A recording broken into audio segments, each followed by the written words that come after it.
A campaign for Michigan voters to boycott President Biden in Tuesday's primary has picked up momentum.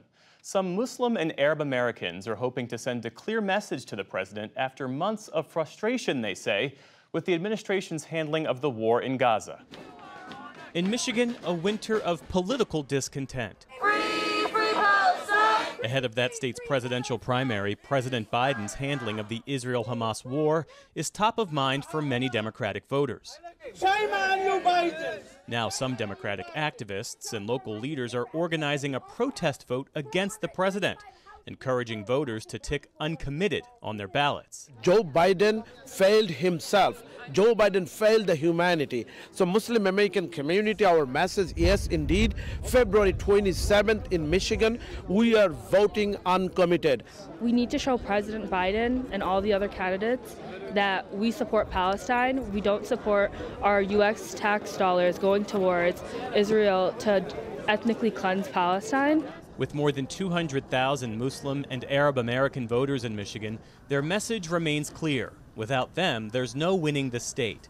Over the weekend, Democratic leaders like Michigan Governor Gretchen Whitmer urged voters to think about what a protest vote might yield. It's important not to lose sight of the fact that any vote that's not cast for Joe Biden supports a second Trump term. I am encouraging people to cast an affirmative vote for President Biden. I understand the pain that people are feeling, and I'll continue to work to build bridges with folks in all of these communities. As a Biden-Trump rematch becomes more of a reality after a 20-point victory for Mr. Trump in South Carolina. That is really something. This was a little sooner than we anticipated. It was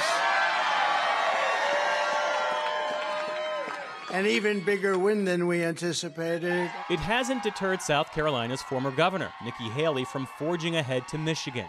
I said earlier this week that no matter what happens in South Carolina, I would continue to run for president.